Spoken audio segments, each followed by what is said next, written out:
Beyond the Sea Bag, out of Batavia, back home again. This is my new studio, whatever the hell you want to call it. It's basically a room that I was storing a whole bunch of crap in that I cleaned out and put all my stuff back together in here. Bought a table, a couple more things in here. Got a couple more things that I want to get. I'm waiting on a couple extra cameras. And I don't know what else I ordered for this.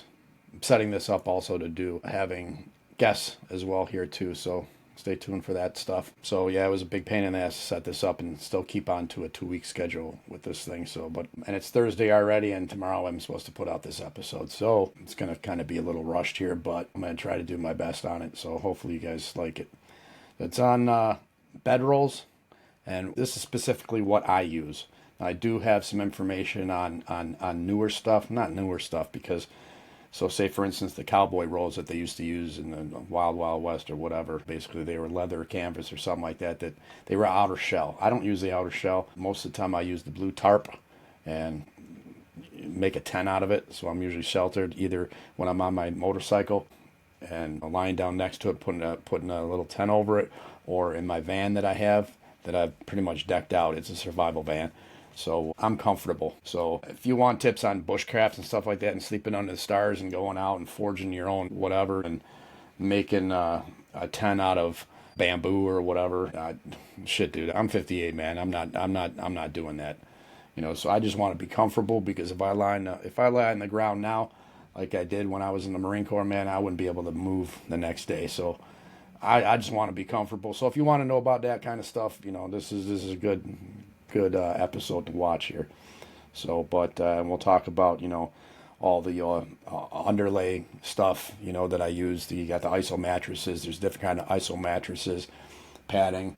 I found a couple things because I like to carry things light. I don't want heavy stuff.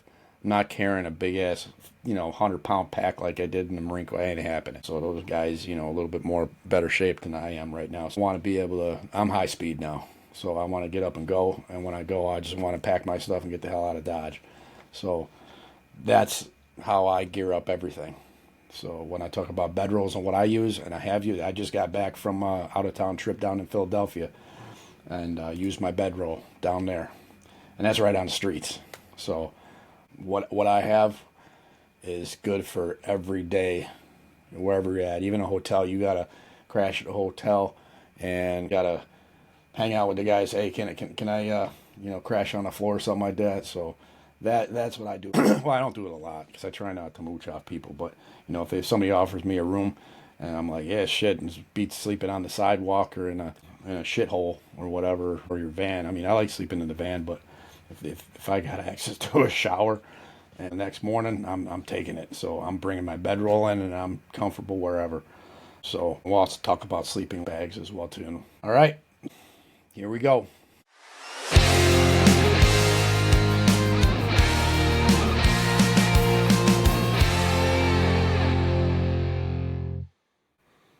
All right, welcome to Beyond the Sea Bag, episode 2, Bedrolls. So what I want to start with bedrolls is the type of bedrolls that you can get. When everybody thinks of a bedroll, they think of this wound up, leather thing or canvas thing that guys put on the front of their motorcycles or whatever. All right, that's generally what it is, but there's a lot more to bedrolls than you would think, because one of the points I want to make is that bedrolls are great, but you can take them anywhere. Okay, they're not just for sleeping on the dirt and out in the field and apocalypse or something like that, or zombies come around on you, whatever shit that you're going through or going down like I did, which wasn't the reasons why I had it. And then I was like, wait a minute, I use this more for just going out of town on my motorcycle or in the van, or I do a lot of trips. And all the stuff that I have here for survival, I geared it more towards everyday use as well too, right? So that takes you out of the rabbit hole, which was what I was talking about before, that a lot of us go into these holes, go down these holes, and go way overboard because we're preparing for something that's most likely, I don't want to say most likely, shit can go sideways real quick, all right, with political stuff and wars and all kinds of stuff, and we're all thinking the U.S. is going to get taken over by whoever, whatever, or whatever scenario you're going to come up with. So, but when we're preparing for stuff like that, it's a lot. It's not different. It is different. I don't know how to explain it, but in order to get out of that rabbit hole of, oh man, Jenkins looking out the curtain, like I said in the last episode, and being that's a crazy motherfucker down the road. He's a vet, just leave him alone. I got booby traps and shit and razor wire on my window, and just went way overboard with it. There's a way to do this, and that's kind of why I wanted to start with the bedroll, because I use this all the time. Right, and it turned into something from, oh, I got to have it because if there's a nuclear fallout or some stupid shit like that. No, I'm using this all the time. I'm throwing it on my bike. I'm throwing it in the van. I'm taking it wherever I go, even if I go to a hotel. There's a bunch of us going out of town, and somebody say, hey, you want to crash in my room? You don't have to sleep in the van or on the sidewalk or whatever, or with the tarp crap over your bike. And hell yeah, I'm gonna take it, because like I said earlier, if I'm offered a room with a shower, I'm taking it. So, and that was no different from the Marine Corps either. If there was shower facilities, man, you're taking it. So this is no different. So the first thing is the cowboy rolls. What are they? So a lot of times they're the best ones anyway, and there's a couple of them that I've seen. I'm not going to recommend one because I don't use these. I'm looking at them right now. I might try to get a couple. They're kind of expensive, so that's one of the reasons why I don't have them. And they also add about, two of them that I looked at were I think 5 and 7 pounds. I have it written down here. Yeah, 5 and 7 pounds. So that adds that's some weight. And again, if I'm on my motorcycle, I don't want to start throwing up tents and bedrolls and I don't know, whatever's going to pack like a refrigerator of food or something like that. Is you do that shit on the way. You go light. I'm high speed now. So, but, and again, too, a lot of the stuff that I mentioned before, when you're prepping for, the disasters, the end of the world shit or whatever, you have a more likely chance of the power going out in the middle of winter. Obviously I'm in the Northeast, so the power goes out every winter, man. And, if you don't stay warm, there's no zombies outside or, terrorists or whatever. Yeah. I'm not going to label shit right now because I'm not going to get into political bullshit. But, none of that's happening. So every year power goes out in the middle of winter and we're freezing our ass off and we got to do shit. But that could be anywhere. I could be on the road or something like that in my van, and stuck in my van. Now I'm going to need something to keep warm with. And like I said earlier, my van is a survival van. Have the necessary stuff in there. I make sure I use that stuff all the time, so it's not like something happens and you're like, how the fuck do I use this thing? I don't remember. Where's the instructions? That's no good. That's no good for you, right? So anyway, going back to the cowboy rolls, they're usually like, the good ones are canvas and they're waterproof as well too. And a lot of them are wax, beeswax, oil skin, that type of stuff. Again, I'm not going to mention any names here because I have not tested them. I'd like to test them in the future, but just look up cowboy bedrolls and you'll see a few of them, what I'm talking about. So there's one that is just the canvas that I liked. It was also almost $400. Looked real nice, though, big. You want to have a big thing that you can open up into one sheet, fold it in on itself, because the more layers, obviously, that you have on you, the better, right? Now, in the stuff that was online about these, they were all just using this one bedroll, right? So, great. So, you put a bedroll like that on the ground and lie on it for a night. That'll work if you're young, but if you're older, and I don't see myself getting up in the morning after a night lying on the freaking ground like that with no liner, no nothing. I'm not doing that. So again, I want to be comfortable too. If it comes down to the end of the world, then I'll deal with that when it comes. But I got enough shit that I'll be fine. So, and there's another one out there. It was only 5 pounds, but it looked pretty decent too. Same as the other one, but it actually had a flannel liner in it. So nice and soft, right? So whatever. I want to be comfortable, right? So, all right. So yeah, so that's it for the cowboy rolls.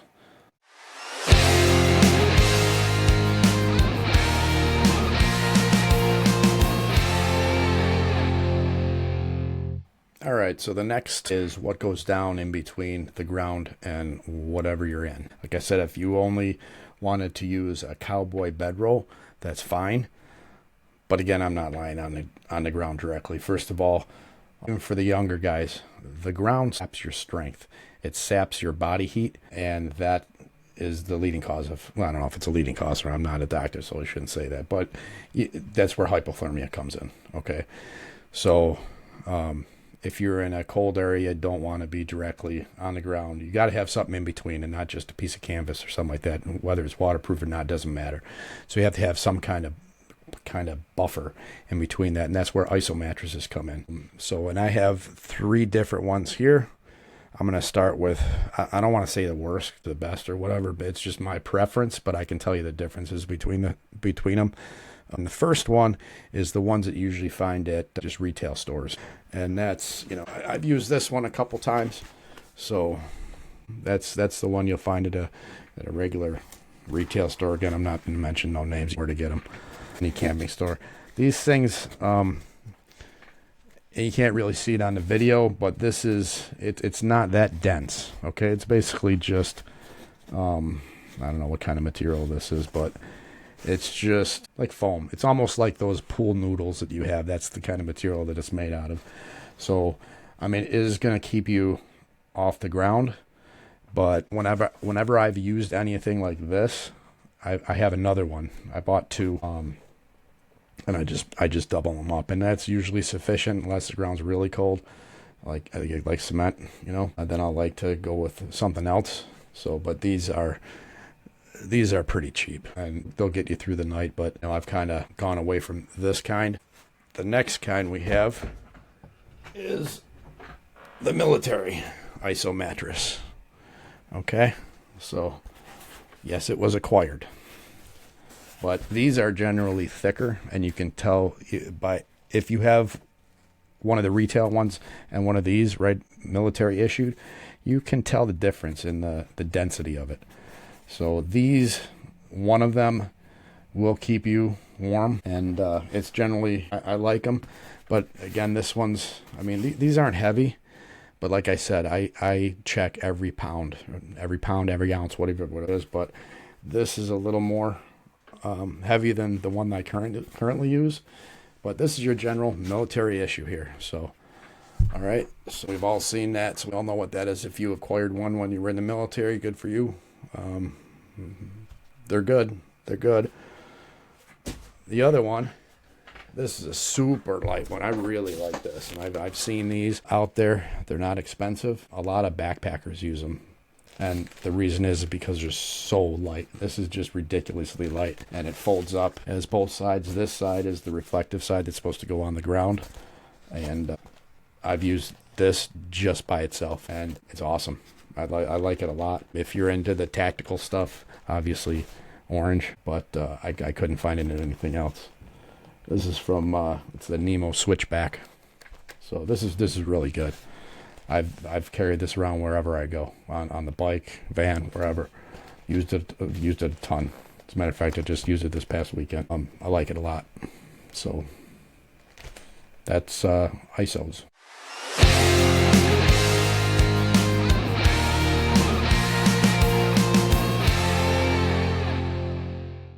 Okay, so now we're going to go into my bedroll. So what I currently use. Obviously, I just talked about the ISO mattress that I use, but what goes on over that, I'm going to bring everywhere I go. Even if I don't bring the ISO mattress, this is what I bring. So I have this, really like this a lot. Oops. I got enough. I got to get a real desk here. This thing's a piece of crap, but anyway.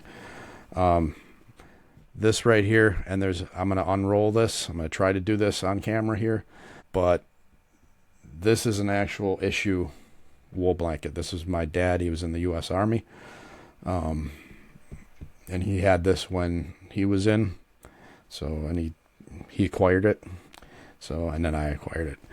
But what it's wrapped in, and I always try to buy these when I find them, but basically it's this.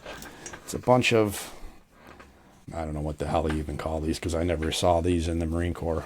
whatsoever. I never saw them before. Maybe they were Vietnam era or something like that. I don't know. This one's kind of patched together. There's newer ones, so I don't know if they're issuing them then now or what, but basically get them like this. They're pretty cheap. And it rolls around like that. I don't know if you can see it. It's got 4 different straps, a bunch of straps. Goes around the outside so it keeps everything in, right? So, and this is what keeps my whole bedroll together and with me. And we'll go over what keeps all this dry on the road too. So what I'm going to do here is show you what's inside this thing. I ain't putting it back together because sometimes that's a pain in the ass, but it is what it is. All right, so I'm going to unstrap all this, show you what I got inside. Comes a lot easier when you're standing up too, so I'm trying to get all this on camera, make sure it's all on camera for you. So this definitely keeps me warm whenever I need it. Never had a problem with it. I do have a sleeping bag as well too that I bring with me, but only if I'm in the van, then I'll bring it, but I don't bring the sleeping bag on the bike, so that's just too much, right? So like I said, I have my wool blanket. Now this is real wool, all right? It's not this, cotton wool or whatever they have now that's supposed to be all soft and stuff like that. So anybody who was in the Marine Corps or the military when they actually issued wool stuff knows how itchy this shit is, right? So some people like it, man. When you're sweaty,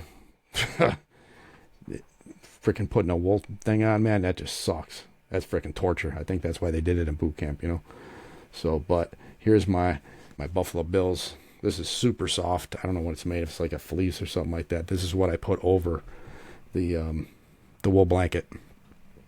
So, and then I sleep directly on this. If I don't have the sleeping bag, obviously, but super soft. Again, dude, I'm not trying to be hardcore. All right, I did that in the Marine Corps. It is what it is. I want to be comfortable. All right, so any hardcore guys out there thinking, oh, it's bullshit of freaking sleeping on. So I want to be comfortable. So this is my poncho liner. So I acquired that too. This thing has kept me warm. Just this. If you can get a newer poncho liner, I don't know if they actually issue these anymore, but I don't know what these are made out of, and I don't think these are this has no Gore-Tex or nothing. This is before the Gore-Tex stuff. But I remember being on a fire watch on the ship in the hall and everything, watching a locked gun safe or whatever the hell they were, gun storage or whatever, like out in the middle of it. I don't know why they needed a fire watch there. You got to get in and you're in the middle of the fucking ocean, so whatever. But it was cold.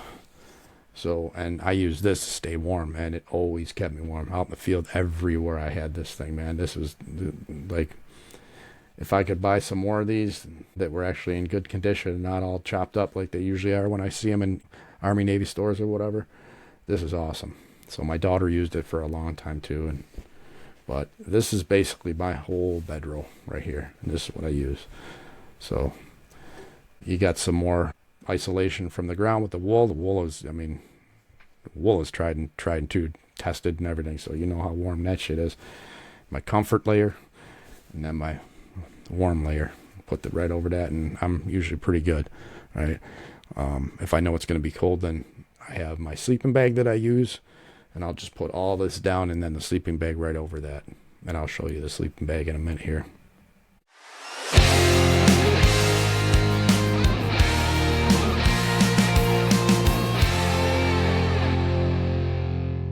All right, now we get into sleeping bags.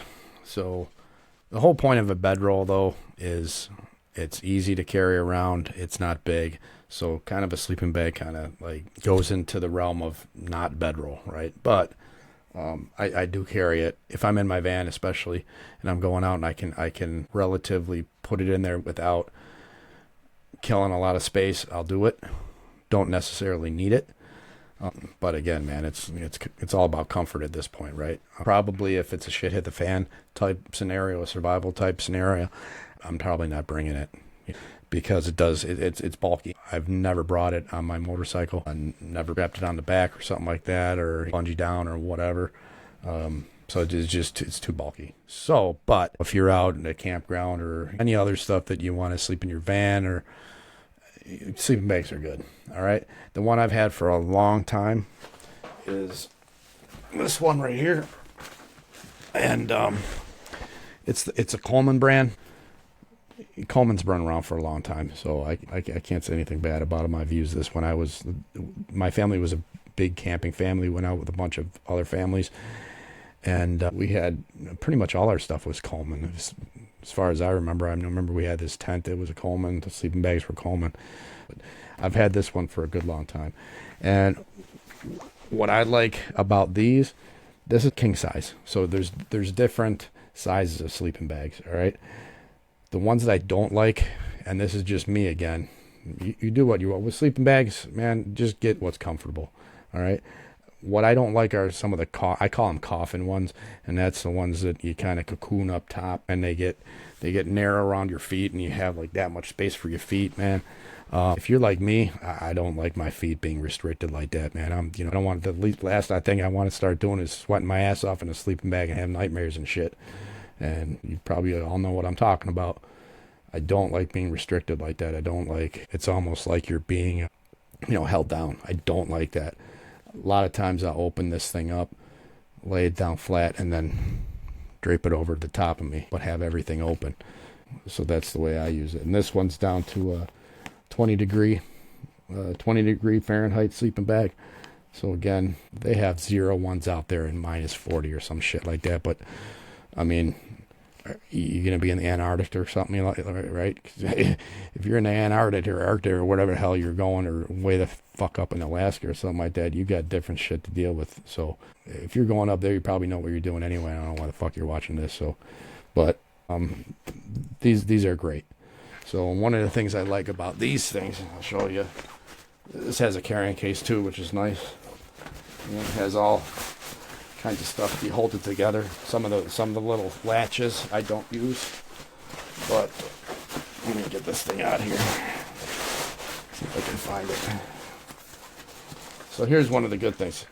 So here's these zippers, right? These got these big. Let's see if I can see it right here. They're zippers, and they're oversized zippers or something like that. But for some reason, it's got the plastic thing on. I don't know what they call it, but what's good about it, it doesn't get stagnant up. And anybody that's had sleeping bags before, you try to zip these things up, and they snag, and it takes you like a half an hour to frickin' close the thing or open it up again. You get stuck in the frickin' sleeping bag because you can't open the damn zipper. I don't want that either, right? So this has never snagged on me at all. These are great, and goes all the zipper. I think it has like 2 on here. You can open this up to so it's just a flat lying, pad, or you can close it up. You can even, it has, I think you see it here, I don't know where it is, but on the bottom, you can actually, if you're one of the guys that likes their feet exposed when you're sleeping, I have to cover my feet. Even in the middle of the summer, I have to have my feet covered with something. Even though the rest of my body's not, I just have to have my feet covered. I don't know, whatever. But you can actually open the bottom, just the bottom. So you can have your head sticking out one end and your feet sticking out the other end. That's pretty cool. I don't know if there's any other sleeping bags that do that, but again, I like this one. So, get what you like, man. So with that, it's all about comfort for sure. That ain't definitely comfort with sleeping bags. So.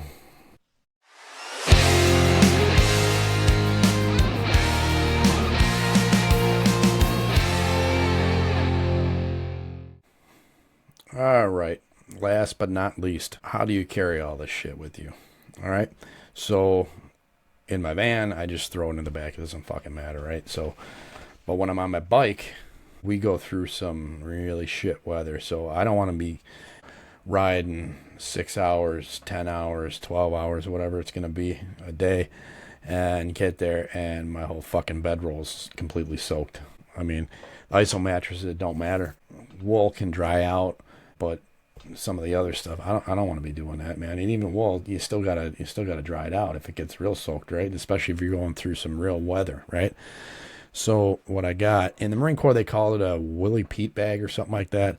And somebody can correct me on that because I'm sure I'm wrong on whatever the hell that is. I don't even know why the fuck they even called it that. So we just called it that. I don't know. So anybody who wants to correct me on that, please do, because I'd love to know what the hell it was actually called. This one's not a Willy Pete bag. This one is, it's a mini sea bag. That's what I call them anyway. So whether or not that's what it's called, the nomenclatures and all the horse shit from the Corps and everything, but it's basically, you got the strap that you put up here. It's got the same cinch as a sea bag. Put that through all the grommets here, and then you attach it up here, and then it closes up. And you put your little freaking lock on there, whatever. So, I put everything in this. So this is all waterproof, for the most part anyway. I mean, this is an older one. There's a couple little holes, but a lot of times what I'll do is throw everything in a plastic bag as well too, or whatever, have a trash bag or something like that, and then throw it in this, and then wrap it down on the bike. So, and these are great because I can put my ISO and the bedroll in there at the same time. Again, if I'm going on the bike, I'm not bringing my sleeping bag, so I'm sure it might fit. I don't know. I doubt it. That'd be too much. That's ridiculous. So, but that's what I use to keep everything dry. So that's about it as far as my gear goes, as far as bedrolls.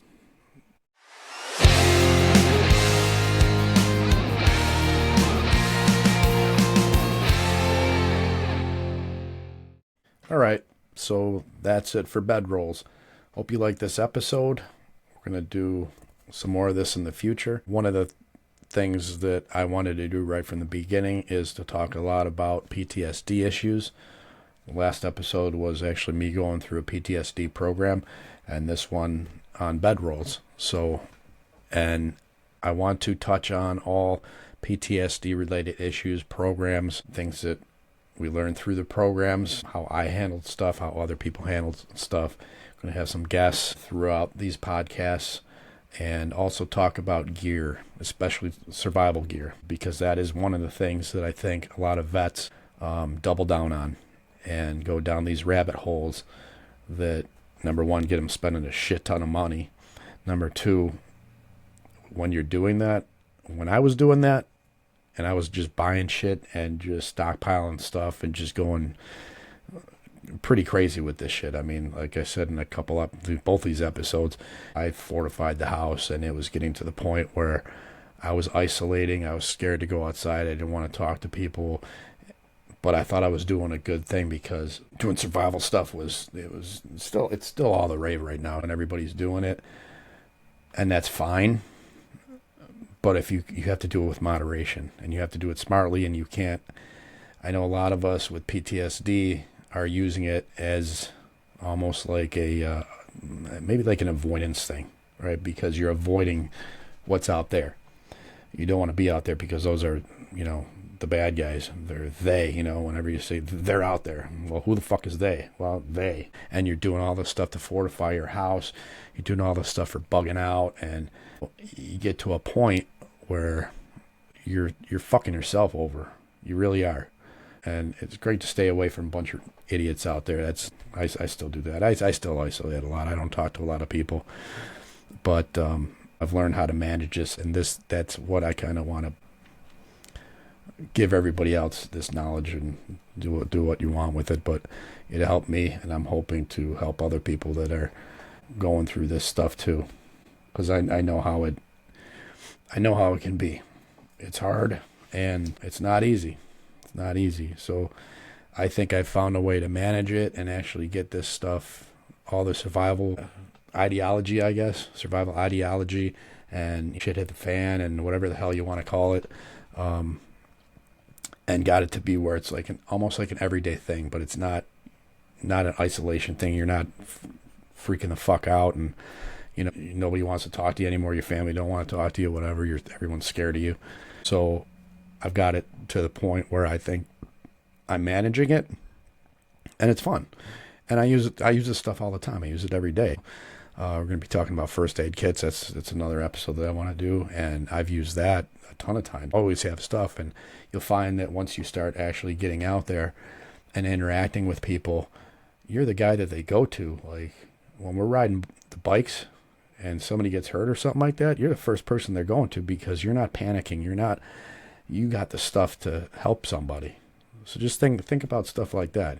If I'm not using my bedroll and somebody's for reason they don't have shit, hey man, take my bedroll, man. I have a lot of stuff, and if it helps somebody, if I'm not using it, I'm not gonna fuck my health up. But if I have something extra or whatever, hey, go ahead, use it, man. So you gotta start thinking like that. That's all I'm saying. So, and it's been working for me. Well, obviously, it hasn't totally been working for me, because I just got out of a PTSD treatment program, so that I was kind of forced to go to anyway. But hey, we're all always learning. We're always learning and thinking that, you're never going to be cured from this shit. There is no cure. You're just going to be able to manage it. And this is one way that I manage it. And I'm hopefully giving good information out to my fellow brothers out there in arms as well, too. That's what this is all about, man. And hopefully, maybe I inspire somebody to do something like this too, and we all get on and start talking to these vets that are going down some pretty dark shit. I was one of them, man. You don't realize, whenever you think you're at the bottom, no, you ain't at the bottom. There's even more of a bottom. You go down as far as you want, man. Until you die. That's bottom. That's rock bottom. You're dead. So, you either die because of drugs or die because of suicide. We're going to touch on that, man. No topics off limits here, man. So I'm going to tell it like it is. There's a lot of vets out there just can't do it no more. And hopefully, maybe they see this and maybe it helps and maybe it doesn't. I don't know. But you got to try to do something, because not a lot of people are these days. So, but hopefully you got something out of this episode, and we're going to try to do episodes every 2 weeks. So that's the plan. All right. So be on the sea bag.